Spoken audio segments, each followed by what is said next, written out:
My name is Matthew Skoltz. Make sure to watch MotoAmerica on YouTube. Please like and subscribe. Medallia Superbike race number 1 is a go. Beaubier gets a decent launch from the inside, but you can see it's Gagne, just like Jason said, sweeping around the outside. That was due probably to some dirty track and wheel spin from Cameron Beaubier. Beaubier got off the line amazing, but it just wasn't enough. As you can see, that Gagne was able to go by, and so was PJ. PJ's start was pretty incredible also. Now Beaubier's trying to make quick work. Oh, where are you going, Cameron? Whoa! So Beaubier sets off a chain reaction, and Matthew Skoltz has to get on the brakes and contact as well. Matthew's got a problem, though. You can see there's a lot of smoke coming from that front brake where he's been nailed, and I don't know if that's oil or what that is, but he's got to get off the track.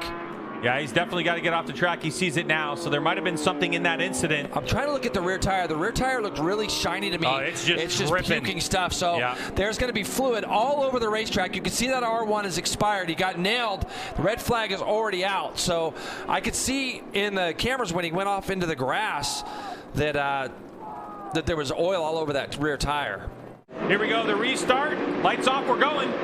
So clutches are out. Beaubier with another good launch, but look at Jake Gagne sweep around the outside. And there's PJ Jacobsen again. And how about Herron? Here comes that Ducati on the outside as well, Greg. Looks like he's going to slot himself into fourth. Was going to, but Brandon Posh goes up underneath Herron inside of turn 2. Look at that pink helmet on the inside. That's the 96 of Brandon Posh. Is Cam going to be? He's not quite close enough, or is he? Yeah, he's not quite close enough to look at doing anything with PJ. And Cam's going to see that Gagne's not just getting away. 31.5. Oh, Beaubier! Man. Unbelievable! That's a big one. Almost saved it in the middle of the racetrack. And it was their contact with his bike with another rider. It was so close. So Cameron Beaubier. Wow. And there's yellow flags out there, Greg, but these guys just got to get their heads up. When you see a yellow flag, you got to get your head around the corner because you know something big has happened up front. But for Beaubier, he gets himself off the track. Get a big wobble between turns 1 and 2. Now let's take another look. Beaubier's in behind PJ here. That bike starts going sideways awful early, and it's going to spin him up, and then it's going to re-hinge itself, Greg, and throw him up off the high side. And that's a crash that we don't get to see very often anymore. Now he's laying in the middle of the racetrack. Good for Posh, Fong, all these guys get their bikes in a spot there where they see him, and a couple of riders even had their hands up. Hayes almost collected that motorcycle. Yeah, almost back there. Wow, that was a big one. And you can see also, see all the fiberglass that was already on the ground? Yeah, look there for a moment, initially at the initial crash, that Hayes made a contact. Here goes PJ, thought he had an ocean. Our Lucas Oil helicopter shots. Man, out of that turn 1 to turn 2, the BMW accelerates so well with PJ on it, and it looks like Gagne's got that bike in knots as it exits turn 1. But for PJ right now, he's there, isn't he? I mean, now he can just kind of pick and choose his place of where he thinks he would like to try to make a pass, and then see if he can make it stick. Of course, PJ Jacobsen looking for his first Medallia Superbike race win. This would be something else, as we have Cameron Beaubier, Jake Gagne, Skoltz, Hayes, Herron, and Fong, all race winners in this class. Here we go. There's the number 1 and the 99. So PJ choosing at the moment to run the same pace, but they went personal best split in sector number 2 3 sectors ago, Jason. So they're still pushing really hard. 31.5s for both these riders as their fastest lap of the race. Last time by going 31.9. So only 0.4 of a second slower than their best. And the guy that qualified on the 3rd row of the grid that we hadn't talked about, that we were starting to, is Josh Herron. He actually was quicker than them a lap ago. Here you're going to get a chance to look at it as he comes out of turn 6. He rolls down, and this is going to be from 2nd up to 3rd, and then you can see how close he is. So, I mean, it is an inch, from going really bad. I don't want to see that happen.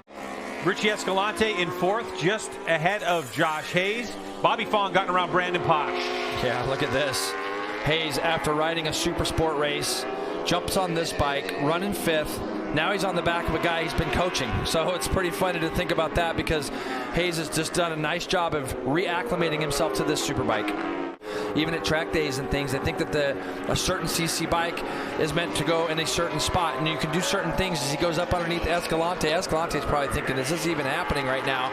As Hayes goes through and puts himself up into 4th. But, for Josh, it's about repetition. It's about consistency. That's an S1000RR. One of the biggest things you'll notice with Corey Alexander, who goes up the inside, going sideways, trying to get around him, runs out of racetrack. Ashton gets him back, but you can see the arrow on the front of that bike. So the 22 is on the S1000RR, and the bike behind him, Corey Alexander, on the Tytler cycle machine. That's the M1000RR. So still Hayes operating in fourth spot, 32 flat. Again, he was quicker than all the leaders in front of him. So Jake Gagne out front. Now the hammer goes down. He's on that Dunlop R0 tire. That's the softest front tire available. And Jason, one thing we didn't talk about was Gagne is not one who likes change. Since the beginning of the R tire designation, it's been R3, R3, R3, R3. Unless, of course, like at Laguna where they were eating front tires, they were forced to go something a little different. But that R0 tire, Gagne gave it a try. It's a Josh Hayes special. He loves that tire in Supersport. Josh Hayes has been trying it on the Superbike, and Gagne knows what's at stake. Stop talking.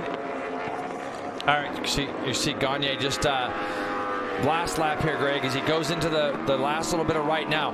He's going to be pretty home free. This is where the acceleration of the Yamaha has been so good. Although PJ closes up on the back, and he wants to take one last shot at him as they go through this fast right.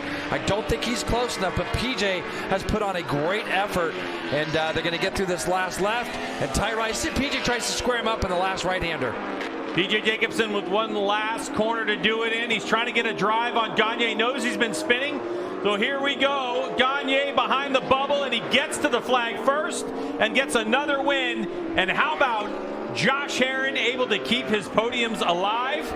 Josh Hayes in fourth. Good run for him. Josh Hayes, third fastest lap of the race. Oh my gosh, 5.8 back, crazy. Yeah, Richie Escalante, Bobby Fong, Gillum, Posh, and Hannah is with our winner right now. Each time it happens, it looks like he handles the situation better the next time. Yeah. You know, like today, +0, the whole race on his board, never put a wheel wrong. Yep.